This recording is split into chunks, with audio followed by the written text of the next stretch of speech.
Okay, welcome everyone. We are live once more, and in this session, I am very excited. We've got four amazing panelists to talk about how we need to rethink the role of data in a cloud world. So let me just change the view so you can see everyone. So we have a great team from ThoughtSpot on today. So we've got Sudheesh Nair, who is the CEO of ThoughtSpot. We have Ajeet Singh, who is the co-founder and executive chairman. We have my old friend Cindi Howson, who is the chief data strategy officer. And I think when we first met, you were the VP at Gartner. Yes, or BI scorecard even. I hate to say it, Bernard, Yes, a long time ago. yes, yeah. I think the last time we met was in Oslo. Yes, Norway. But virtually, you were on the Data Chief podcast. I know. A lot more on you than you can on me now. And we have Ken Rudin, who is the Senior Vice President for Growth and Embedded Analytics. And you have a great background as well. You used to do a similar job for Google and Facebook, and then you started your own company in a similar space, and now ThoughtSpot. So I'm really looking forward to this discussion.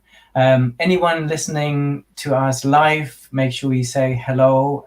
You ask questions if there's anything you want to know about analytics, about this new cloud world that we're now operating in, and the importance of data and analytics, let us know. We have lots of people joining us. It's always very difficult to keep track of everyone, but we have just people saying hello here. Maeve saying hello from Turkey. We have Emma saying hello from California. We tend to get people from all continents across. We've got we've got here Leonor from Venezuela, or here, no.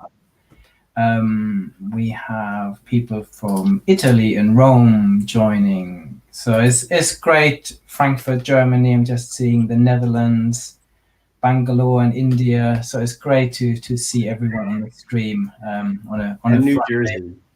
Pardon? And New Jersey as well. New Jersey, and Texas, and Jakarta, and Indonesia, and South Africa, and Saudi, and UAE. Great.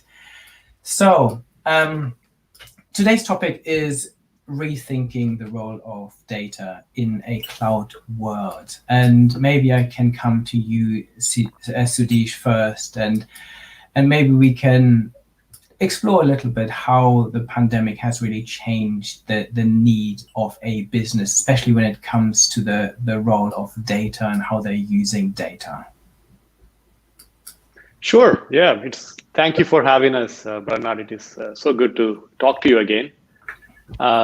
Look, I think this whole year has been an amazing experience. And I use the word amazing, knowing fully well what a catastrophic year it has been.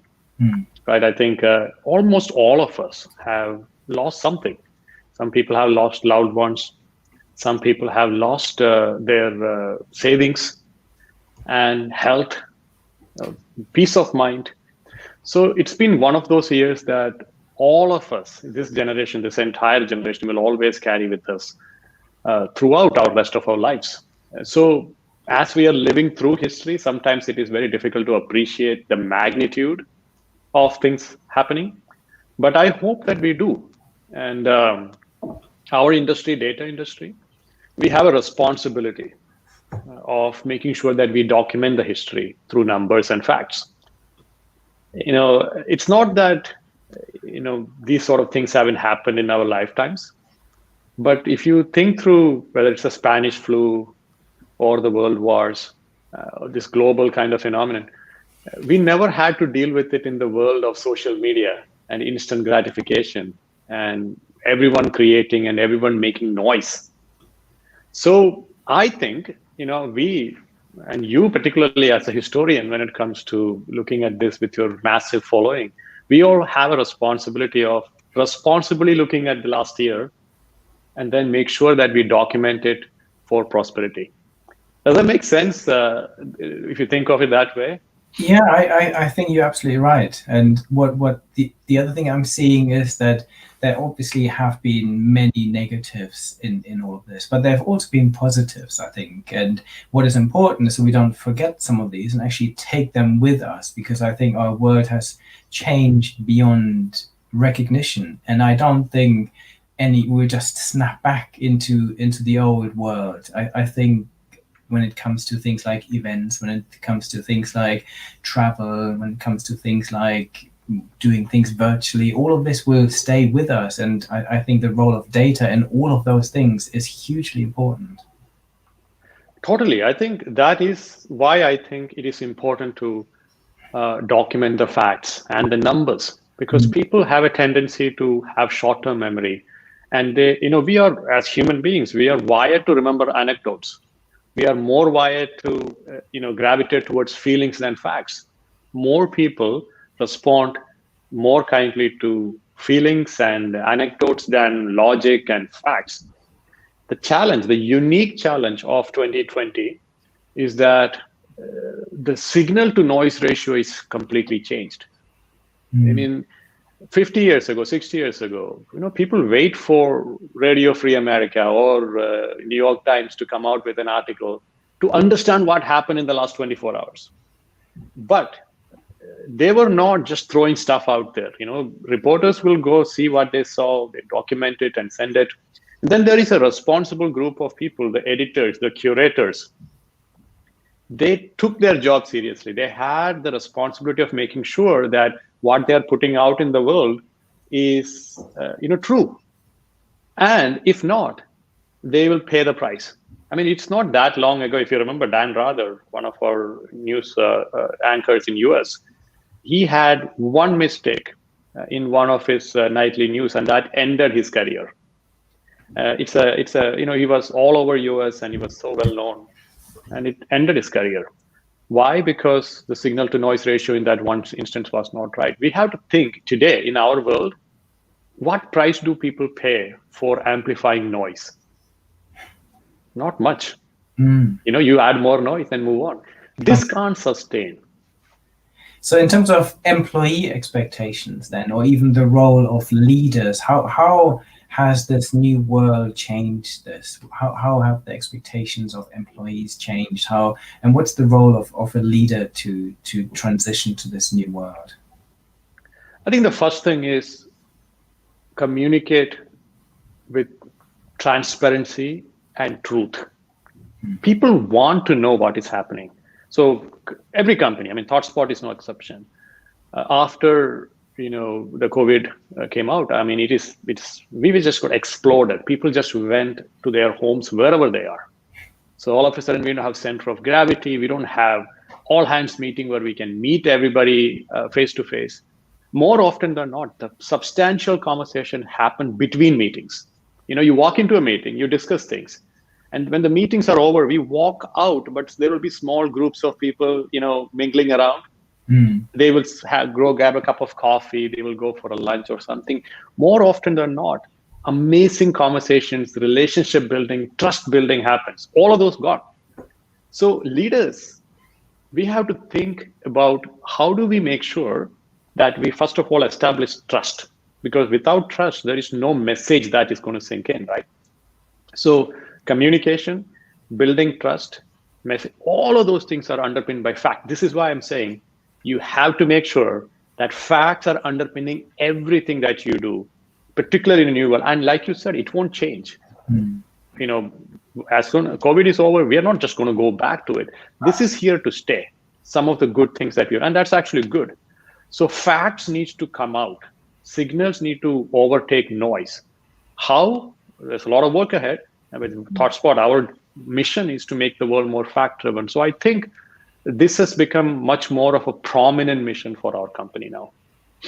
Very good. Okay, let's bring everyone else in. Anything to add around how our world has changed, how our expectations have changed, and the importance of data in all of this to build trust, to build better communication? we're all worried about talking at the same time. But I do, of course, I agree with Sudheesh on this point. Like, facts matter. A fact-driven world, I often say, is a better world. And I even look at the racial protests in summer and that are still ongoing. One of our customers said to me, you know, without ThoughtSpot, we couldn't have even communicated where we stood on our diversity metrics. They had never even tried to do that before. And the degree of transparency that they could give to their employees helped build that trust. Mm-hmm. So I think that matters. Very good. So in this new world where data is becoming more important than ever, maybe I can come to you, Ajeet. How does the technology stack needs to change in this environment? How do companies actually create an environment where they can use and leverage data effectively? Yeah, hi Bernard, thanks for having me here. So definitely COVID has shown us the value of data in ways that was just not there before. You know, whether it's in our personal life, I think more than 1 billion people for the first time might have seen a chart in their life with all the infections happening and survivals and what's happening in my community. The consumption of data has massively increased, and I would think that in the post-COVID world, some of that will continue to be true, and hopefully we can quantify the world around us much better. The other thing is that when it comes to businesses, fortunately, a lot of technology that we are leveraging through COVID was already in play. You know, it's not like COVID happened and the world then said, okay, I need a Zoom or I need a very different way of operating my business, and I need cloud now, or I need machine learning, or I need this or that. Very fortunately, all of these things were in play, and you can imagine if this pandemic had happened even just 10 years ago, our ability as society to adapt would have been much, much harder. We have seen how quickly we were able to come out with a vaccine because of technological advances that were happening, some vaccine research that was already going on. So I feel that this pandemic would have been a lot more devastating if it had happened earlier. So to that extent, it is we are fortunate. When it comes to businesses, we have seen a lot of businesses were able to adapt very quickly. The small businesses, if you think about restaurants, they have been very in a difficult situation. But even there, you have companies like DoorDash now going out, doing an IPO at $25-30 billion. These companies have been able to still keep a lot of those restaurants alive, where food is being delivered to people, and the restaurants have become suppliers of food. So in the cloud, over the last 15 years, there is so much that has happened, and there is a lot more coming. I think that we are barely scratching the surface of what technology can do for us. I remember 2007, I was at Oracle, and before starting my first company, and that was the time AWS was an experiment, and I was product managing Oracle database on AWS at the time, and no company was building anything on AWS at the time. And from that time to now, seeing so much data moving to cloud has become a de facto standard. It's been really amazing to see all the changes that have happened. And I think about the technology stack that is being built, pretty much like building a house. You know, if you think about infrastructure services like EC2 and S3 storage, they're more like foundation. Once that foundation was laid, on top of that, then you saw the birth of companies like Snowflake, which are able to really exploit the capabilities that are provided by that underlying compute and storage infrastructure. And then on top of these data platforms like Snowflake and BigQuery and Azure and others, you are now seeing very new breed of applications being built. So a lot is changing, and from a ThoughtSpot perspective, it has been very good for us because our technology is built for making data really accessible to everyone. Because historically, it's been very hard for people to get access to data. But with technology like ours, which uses a very user experience driven model, which simplifies the experience for everyone using search and AI, we are able to connect the dots all the way from a business transaction to raw storage like S3 to Snowflake to then the end user. And with this whole virtuous cycle being created, I think businesses will become a lot more efficient. In fact, just in the last 8-9 months, a lot of businesses have found where inefficiencies are, and they're transforming themselves. And I only expect that to accelerate. Very good. And I guess as ThoughtSpot, you have picked some key partners as well to partner with to make sure you leverage the best out of all of these different technologies and the technology stack, right? Yeah, absolutely. I think technology is a very ecosystem play. The whole industry, it's an ecosystem play because for the customer to eventually get the benefit, if you have an airline or a hotel who's trying to provide a better service to their customer, they rely on a very deep stack of technology. There's no one company that can do it all.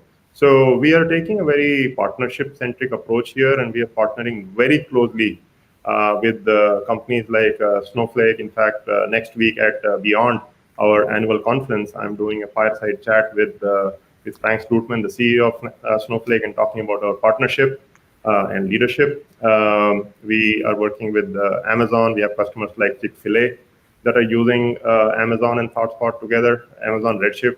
BigQuery, Google BigQuery, we are partnering with Google. We have Mattel using both products together. Microsoft, they have Synapse, their cloud data platform. Databricks is historically been focused on data scientists, but with their Delta Lake announcement, they're also going to focus on BI and analytics. So I feel like we have this amazing transformation happening in the data storage and data management layer, and it's extremely powerful for a company like ThoughtSpot to now be able to sit on top of that and make all of that data really accessible to everyone inside enterprises. Very good. Should we bring everyone else in? Anything to add on the whole transformation of the technology environment and how companies now need to create the right technology stack for them to leverage data better? Yeah, I think I'll just add something here, Bernard. So there are 3 secular trends that we are seeing. One I already talked about, which is the signal to noise ratio. There is more noise being pumped out, so it is very difficult to find signal. The second thing is, this is an important point. This is why Ajeet's point is so important, which is the shelf life of the data that business have been storing and amassing is shrinking. I mean, think about it. I think if you have annual plans, you cannot live with annual plans anymore. This year, for example, has changed fundamentally. Every month there is significant changes. October versus November, the country looks very different. US, Europe's the same, Asia is the same. The third thing is consumers have become extremely demanding in personalized services. But all those 3 are connected to delivering value based on data. So if businesses are thinking that, look, we have always done well. We have these massive companies that we have been working with for the last 20 years, SAPs and Oracles, we have this thing figured out. You got to rethink because 2020 has changed. So between these 3 secular trends, the shelf life of the data becoming really, really short, the fact that consumers are demanding more personalized services, and the fact that signal to noise ratio has fundamentally changed means that you have to now be a data-driven company. You can't say, I don't have budget, I don't have people, I don't have projects, my plan for the next 3 years are set, so we will consider in 2025. You're going to be steamrolled by companies who use data to deliver better services. I strongly believe, I know it comes across self-serving, being a CEO of a data analytics company, But this is the truth. I would say the same even if I'm not in this position. Very good. Yeah, and I'm not in that position, but I can definitely echo this very well. And definitely, for me, every business now is a data business. Every business is now a software business. Every business is now a technology business. I think I'm just having a look through the stream. So Emma Robinson is saying COVID has definitely accelerated the need for data and cloud. Carla, agreeing with you as well that transparency is essential for connectivity, and that is core for advancing AI. And then we have Wilson, who actually came on a LinkedIn Live with me a while back, said he completely agrees that data helps to build trust, but we need to make sure we're actually very clear about the purpose and explain what it means. So the narrative behind this is absolutely vital. And again, I agree with all of that. Yeah, it looks like there are some questions. Should we take those or keep going, Bernard? No, what question are you thinking of? No, I mean, I saw there was one addressed to me. I just want to make sure that we take it. It's scrolling through really fast. It's hard to find. We're that's a good sign. We have lots of people who are engaging. I'm always finding it difficult. One of the things we can do is if we're missing any questions, we can always head back to the LinkedIn. Let's do that. I mean, if we don't answer them now, we'll definitely answer them in writing after this is over. Perfect. There's one more thing that I'd like to add to what you were just talking about, where the consumers are expecting personalized experiences. You also have to consider that the people within a company are also consumers. They're consumers of the data within their company, and they are expecting the same easy-to-use personalized experience that their customers are expecting. So I think the whole expectations of what people within a company, those expectations have changed as well, so that people want different ways and easier ways of interacting with the data so that they can deliver the kind of customized and personalized services to their customers. So there's been a whole shift as well. And that's been one of my passions, which is how do we bring the consumer aspect to enterprise applications? There's been great companies doing work in consumer, and then there's been analytic companies, and they've always been at opposite ends of the spectrum. And the time has really come now where we need to bring those together. Yeah, and this is an important, sorry, Bernard, I just wanted to, this is an important point because traditionally BI was used to crush the aspirations of individuals. So let me tell you what I mean by that. If you have, let's say you are looking for attrition in your company or retention, employee retention. In the board meeting, you will not discuss individuals. Let's say you're a global company and you are saying, you know what, our employee retention is 97%, we are good, or 93%, we are good, because the industry is churning people at 10%, we are at 7%, good, let's move on to the next topic. That is what I call like the tyranny of averages. Because the point that we should be thinking about, maybe there is in Brazil, there is some young, amazing manager and she's doing a great job of attracting, retaining, and producing. And she's running at a 3% attrition. She is now subsidizing somebody who's probably doing a really bad job at a 12% attrition and producing really crappy stuff. At a higher level of the pyramid in the organizations, we don't have time to go to the details. So we abstract, we aggregate, we summarize, and then we look at this dashboard that are created out of hell, which basically tells you nothing, just makes you feel good.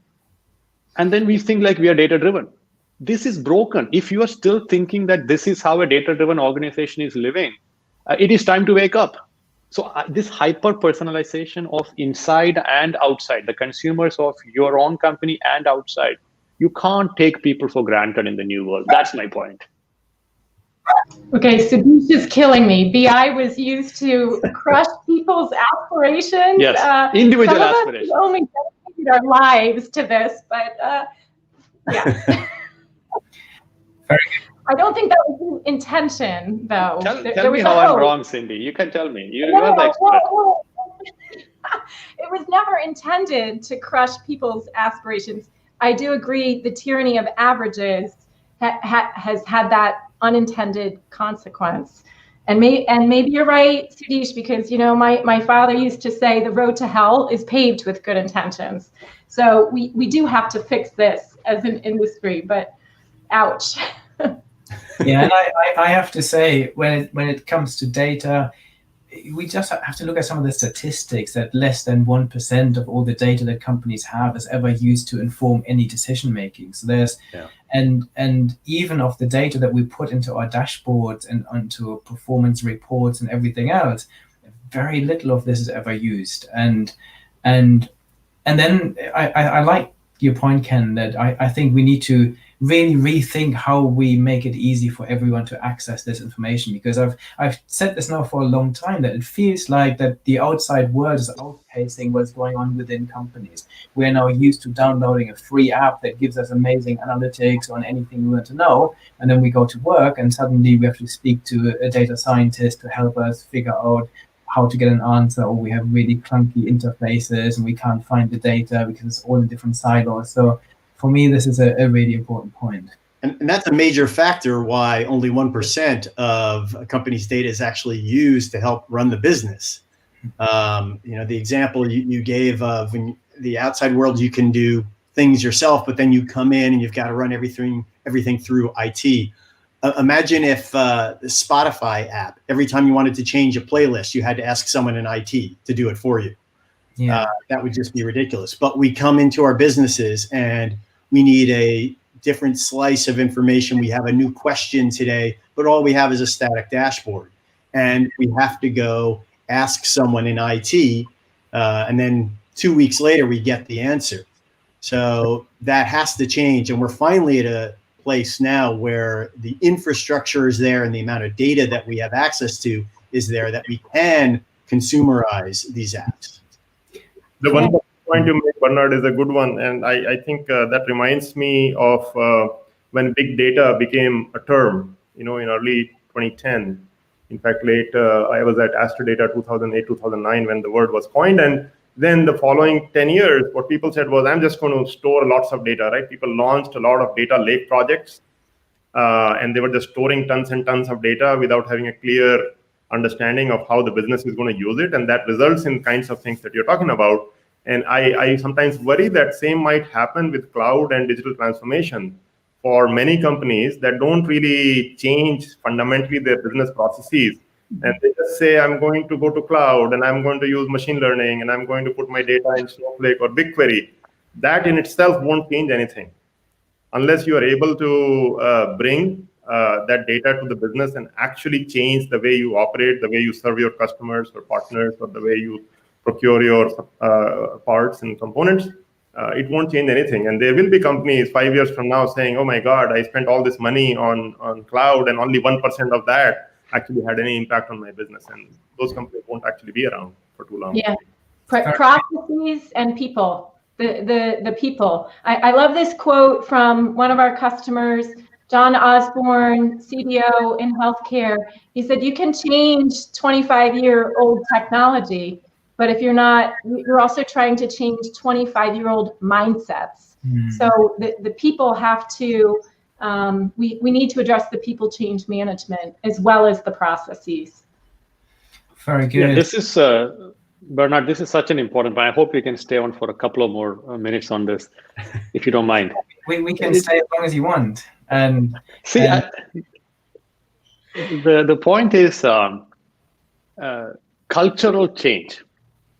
Is sometimes people talk about like what's the number one thing holding you back, when we are trying to sell ThoughtSpot, like tactically speaking, or you go to any data, what's holding you back from making changes?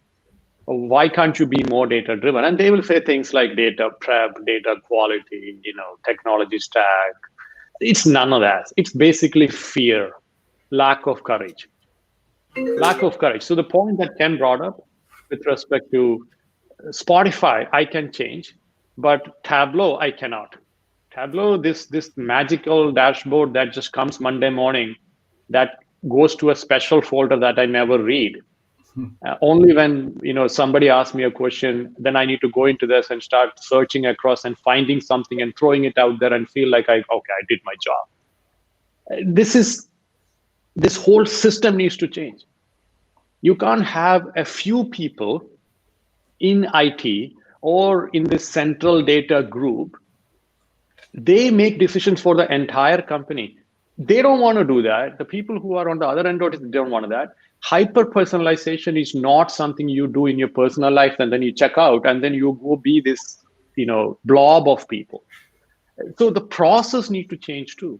You need to empower every business user to do what is right for their customers that they're dealing with. And that is not just a technology conversation, it's a culture. That's why Cindi spends a lot of time educating our customers about how do you make cultural transformation without like throwing the baby with the bathwater, obviously, right? There are a lot of good things that happens in culture. So this cultural change, technology change, and courage to do all these things. These three things need to go together if you really want to have a prayer of building a company that is truly data-driven for the next decade. Yeah, and I couldn't agree more. I think it's really important, and part of this is that actually the decision makers in organizations need to understand what is now possible, or at least they need even if they don't understand what is now available, what is now possible with cloud analytics and other things. I think they need to just sit back and say, okay, the way we're doing this at the moment is not working. If we have a small team in our organization that is the bottleneck to all our data, that is creating dashboards that are static, that is giving everyone the same sort of information, this is not the world we live in anymore.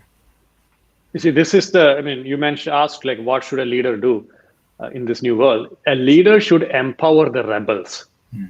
They should seek out the rebels, the misfits, the people who are saying, I want to do something different, the noisemakers. Instead of pushing them to the side, they should seek them out and empower them and ask them to go prove their vision. And they will make the difference. Yeah. Yeah, that safe space. Yeah. That safe space. And Bernard, you said the art of the possible. I do think this is where, one of our leaders, he's actually speaking next week, the COO of CNA Insurance, he pushed back on me when we were talking about the talent gap in data and analytics. And he said, Cindi, we don't have a talent gap. We have an imagination gap. And I think, as Sudheesh calls them misfits, I don't know that it's the misfits. I think it's the visionaries that have been so beaten down. They're afraid to express their ideas, or they've tried to innovate and leadership has squashed it. And I think now we have to look both at leadership and in the trenches to help the companies innovate faster. It really is a matter of survival at this point. Absolutely. And for me, it always comes back to culture and leadership. If you don't have that, if you don't have the support, if you don't have the vision and the understanding, and if you don't have the organizational culture where you're happy for people to make decisions on data by themselves, so you let them free and give them the freedom to make decisions, then this will never work. And I think this is still a major stumbling block in lots of organizations where they have this traditional hierarchy where they like to make decisions from the top that filter down. And in this sort of world, dashboards might work. But if you want an agile organization where you have decision-making taking place simultaneously across the organization, you need to enable people to use data by themselves. Yeah, and I think historically, you can understand how we got in this situation because we just didn't have the infrastructure to enable everyone to make their own decisions. And you talked about this hierarchical structure. We had that with data too. We had the analysts who were at the top of the hierarchy, and they essentially told everyone else who they were feeding with these dashboards what questions they could and couldn't answer just by what was in the dashboard. But we just didn't have the resources. If you really want to empower everybody and have something that's ubiquitous, that's where this consumerization comes in. And it has to be accessible to everyone, not just the analysts, the entire organization. And that requires scalability and compute power that just was never available before. But now with the move to cloud, you have the resources to actually bring that vision to life. Very good. Let's bring Cindi in and talk about actually how do we now make this work in organizations. You help companies on this journey. You work with lots of different organizations, and you see their pain points and how they might want to overcome them. So beyond technology, what do organizations really need to really fully leverage cloud analytics, Cindi? Yeah, so they do, technology is part of this. They do have to modernize their technology portfolio. Cloud has to be part of it. And as Ken was talking, a customer pushed back on me yesterday and said, well, isn't cloud just really moving everything to on-premises, moving everything from on-premises to cloud? It's not. As Ajeet talked about, it's changing the processes. It's changing the data pipelines. It's being able to do analytics at a scale and new types of analyses that was never before possible. As you talked about the explosion of data, it's also leveraging external data sets for those earlier signals without moving it, like the Snowflake Marketplace allows that. And so it's addressing all of these, but I go back to, and you've talked about this too, Bernard, when you work with your customers, you have to start with the business outcomes because you have to prioritize. You can't chase all the data at once, all the use cases at once. And when you're trying to change so much, say, what are you trying to improve? Customer experience is who's winning right now. So maybe you say, all right, let's start with that use case, that data. We're going to get that in the cloud. We're going to get augmented analytics on top of that data, consumer grade ease of use.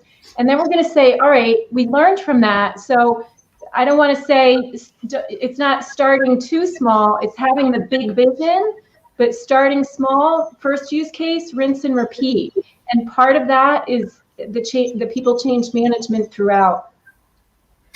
Very good. I completely agree. So when we think about some of this transformation then and giving everyone access to data and the ability to analyze data by themselves, what does that mean for the analytics team then? How do we need to rethink that? Because I guess from one perspective, they might feel threatened because they've always been the custodian of the data and the analysis and the insights, and actually letting go might feel scary for some and might even threaten their job. So how do we need to reimagine the analytics team in the organization? Yeah, so this goes back to the fear that Sudheesh was talking about. Well, we call these people really the analysts of the future that you need right now. And actually, analysts have felt beaten down and undervalued. They cannot possibly keep up with the demand for more data, new insights. So it's about elevating the analysts so that they're working on the higher value work.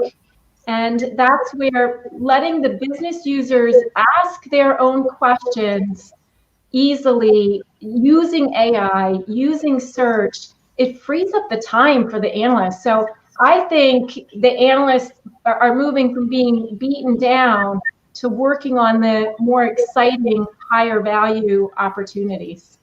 Yeah, I completely agree. So yeah, go ahead. No, Bernard, I just wanted to say that when we speak to analysts, this analyst that I speak to, they never say that I'm afraid that I won't have a job. So the disconnect is somewhere else. Some are afraid. I think some are afraid.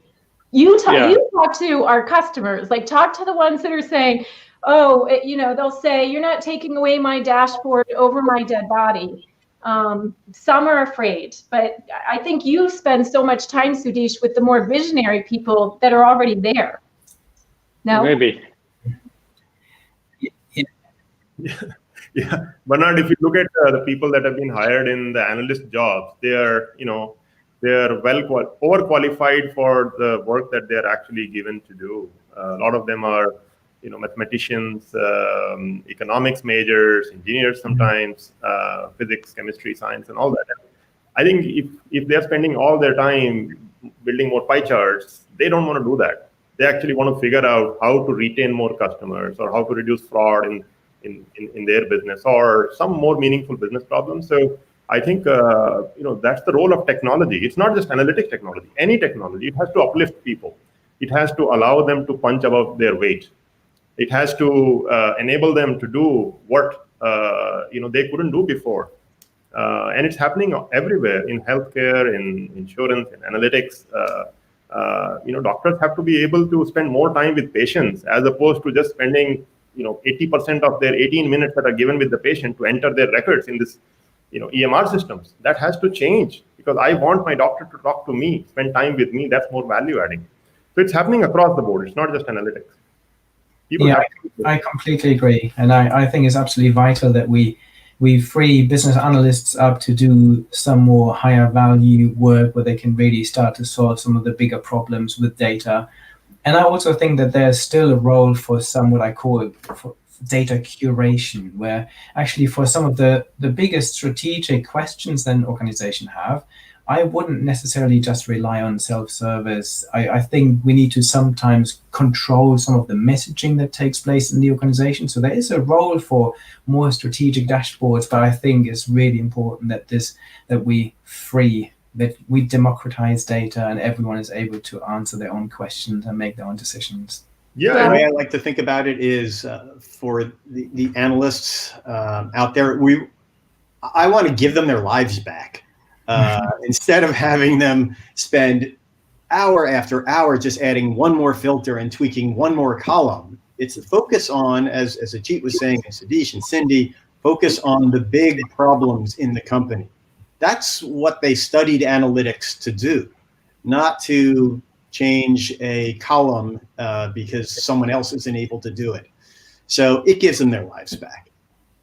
And I want to point out, Bernard, that we are not sitting up in the glass houses and throwing stones. And I want to be very clear. We ourselves made mistake. We are a young company, 7 and 8 years old company. And we saw that the philosophy and the culture and the change, the speed with which things are changing. So next week in our user conference, we are introducing a completely new ThoughtSpot. We are talking about elevating analysts where we did not get a few things right, and we are trying to remedy that. Next week, we will talk about a completely different Spotify-like experience. Can we talk about BI, analysts to knowledge influencers within organization? How do we increase the data fluency?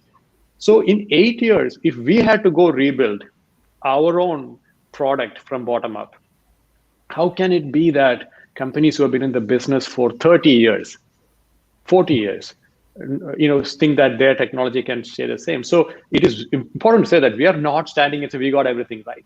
Next week, you will see at our user conference Beyond, it is going to be a fundamental reimagining of how do we elevate the analyst, how do we empower the business users, how do we deliver technology and capabilities much quicker than we have been able to do.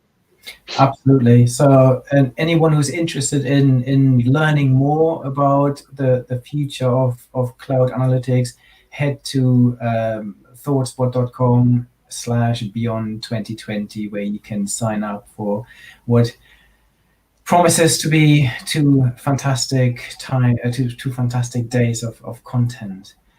Cindi, in terms of best practices then, when it comes to actually making this work in organizations, what do you see? What do organizations do well, and what are some of the common pitfalls they should avoid?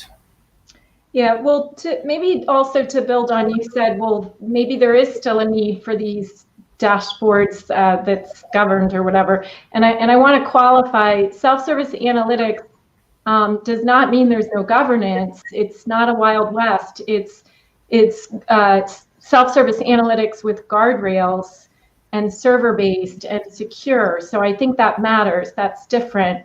And when you are, as Ken talked about as well, data fluency matters, critical thinking matters. And when you enable users, it's also looking at not just throwing it out there, but facilitating learning their data. It's almost like teaching a child to read, you don't just teach them and then walk away. You have to give them books to practice. So it's immersing them with their data, but then best practices are like ongoing lunch and learns, or Walmart and Shell have their data cafes, for example. So ongoing learning, evangelizing of using data to drive those business outcomes are really important. Another customer that follows best practices, Canadian Tire. And who would think in a pandemic, if you imagine, other than Zoom, whose revenues would increase 20% year over year, but it's following these best practices in an ongoing way. Very good. Okay, let's go to Ken then. And you have worked in the past for companies like Google and Facebook, and you started your own business in this space. So why now? Why do you think there's the time is right for more consumer grade analytics solutions? What has changed to make this the time now? Yeah, I think it's three major changes that I see, and we've touched on some of them, but just to outline them. The first one is the infrastructure itself. When you're talking about wanting to empower everyone and making analytics ubiquitous within an organization, that means you kind of have to consumerize it so everyone can use it. And if you were previously just focusing on analysts and now you're focusing on the entire company, for every analyst, there's 100 other employees in the company. So you go from one analyst to now 100 users. You're increasing the demands by 2 orders of magnitude there. And previously that just wasn't possible. So now with the resources and the scalability you have in the cloud, we can do it. We can open it up to everyone. Before, I remember 20 years ago at the end of the quarter, they actually had to limit the number of people who would be on analytic systems, because otherwise when people were trying to close their books at the end of the quarter, anybody else using it would bring the system to its knees. So it was going totally the wrong direction. Right when everyone needed it is when they were limiting people. So we now have foundations in place through just cloud infrastructure to do that. The second is just the amount of data we have right now, both in volume and variety, has exploded. And what that does is it enables everyone to have a totally customized experience to exactly what they need. Everyone has different needs for their roles. And if you just have one dashboard, because that's all the data you really have anyway, then everyone is kind of put into this average solution instead of a completely tailored solution. But now there's the data that is accessible to me for exactly what I need in my role. And then the third thing is that business users are just expecting an easy way to interact with their data. It's just the expectations have changed overall. And when you think about a company that wants to have analytics deeply adopted within their company, they need to look for technology partners that are focusing on the same kinds of things that, when I was at Google and Facebook, we were focusing on, which is how do you drive engagement? We're still stuck fundamentally, even with all this technology, we're still stuck fundamentally with, in best case scenario, 30% of an organization is using analytics. How do we get past that to everybody using analytics? So you want to look for technology partners that are using the same growth models, the same approaches that the Googles and the Facebooks and the LinkedIns of the world are using to focus on. It's not just about keep throwing out more and more and more functionality way beyond what I even know how to use, and it's overwhelming. It's about iterating on what's there and focusing on how do we make what's there more engaging and making sure that it's actually delivering the value that we intended. So I think those are the three big things that are driving these changes, and why what we are looking at today is so different from when I tried to start well, I did start, but tried to make successful a SaaS company, a company called Lucidera. It's getting close to 15, 20 years ago now, to try and do what we're doing now in ThoughtSpot, but those three elements weren't in place, and it was just too early then. Now's the right time. Very good, very good. Okay, let's bring everyone else in. So maybe we can talk about the future that you are seeing. So if we think about where is all of this going, what do you see the future of analytics, of cloud analytics, of search analytics will look like in the future, and maybe what technological changes are you expect to see that might even make this even better or accelerate some of the things we've been talking about? Anyone wants to have a go at that? I'll start. Oh, sorry, go ahead. I was going to say, we'll talk about what might happen, but I think it's also important to talk about what will not happen. I am pretty sure 10 years from now, we won't have analytics teams running as report factories. Mm-hmm. You know, they today, I mean, we talk to customers that have 70,000 reports and dashboards that are being produced on various legacy visualization technologies, and they are trying to bring it down. You know, one of the CDOs, their goal was to bring it down to under 10,000, and they had no idea which of those 70,000 are being used by people. So they said, we'll just shut it down and see if somebody screams. That's how bad it is. Like, nobody really knows what's happening with all these. So I'm pretty sure that we won't have the report factories that are running inside the organizations. Yeah, I agree. Yeah, Sudheesh. I'll make one prediction, which is that people are going to have opinions, and they are going to act on those opinions.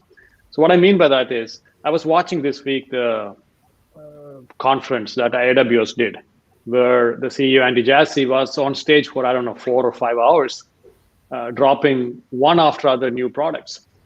And they had a product that is copying ThoughtSpot. There's another product that is copying Snowflake.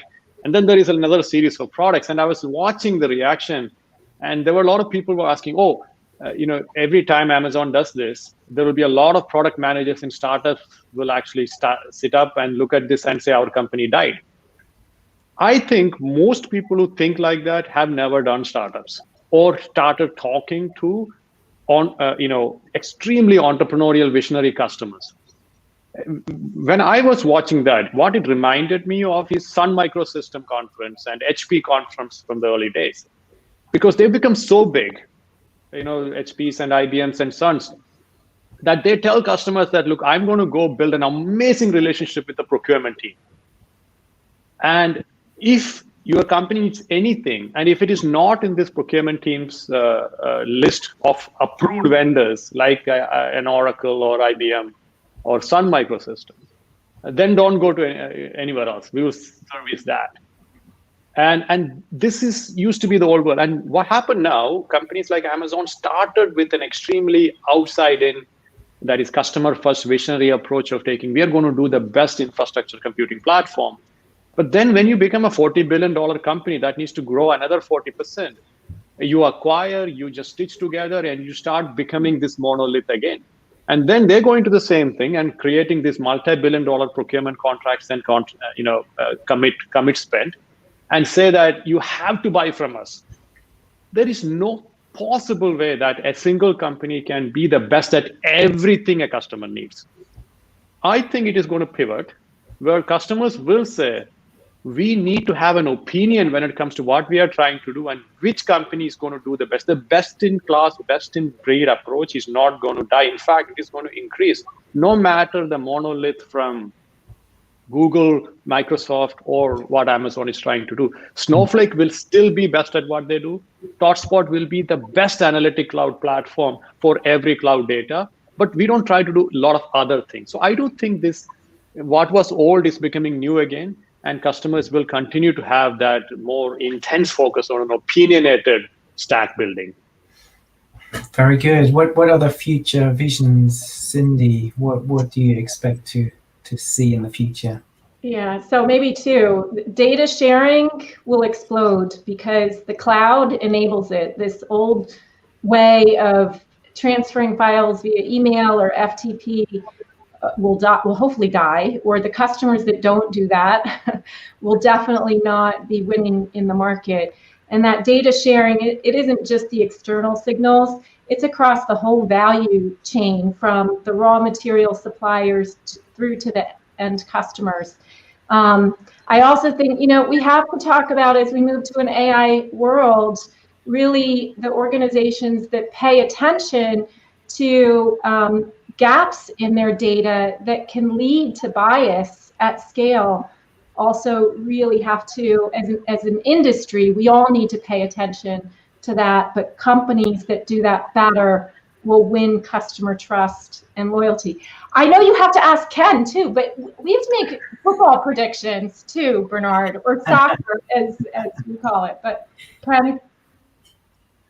Oh, in terms of my predictions, well, I definitely see a world where we have completely blurred the lines between what you expect from applications outside of business to what you expect from applications inside business. And one of those trends is going to lead towards something I'm excited about, and we're starting to see, is a much more collaborative view of analytics, where instead of this notion of somebody, historically it's always been the analyst, publishing a dashboard and then other people just simply consuming it. Now data, if you really want to be a data-driven company, people are finding that everyone has to have access to the data and they need to be able to discuss it. So data becomes an element in a discussion rather than a static thing for you to view. So it's this notion of being able to collaborate on analytics. And what I mean by that is it's less about the collaboration on the building of the analyses. It's much more the discussion around the analyses, building that in and being able to deliver that to everyone. I'll also maybe just a couple of things on what I think will happen. One is, so far analytics have been very pull-based, where people, literally people will say, can you pull me a report? Right? I think with search that's becoming easier, but future, 5 years from now, I really think that push-based analytics will become more prominent. That will become more active way of consuming data, where the systems will become smart enough that they will understand the context of the user, and the system will, technology will come to humans and tell them what's happening in their business and what they should pay attention to. So that is, I think, going to happen. It will still require a feedback loop, so there will still have to be some pull. It will bring people back into these analytics products and have them interact in a natural way. But more and more, you will see information being sent out. Just like Google tells you tomorrow it's going to be colder, so you know how to dress up when you go to work. That's one. The second thing is that, and this trend is already underway, but I think it will become significantly higher. You will see a lot more consumption of data and analytics outside of BI products. So when people are in their business workflows, whether they're using HR applications or marketing or anything else, data will become available there.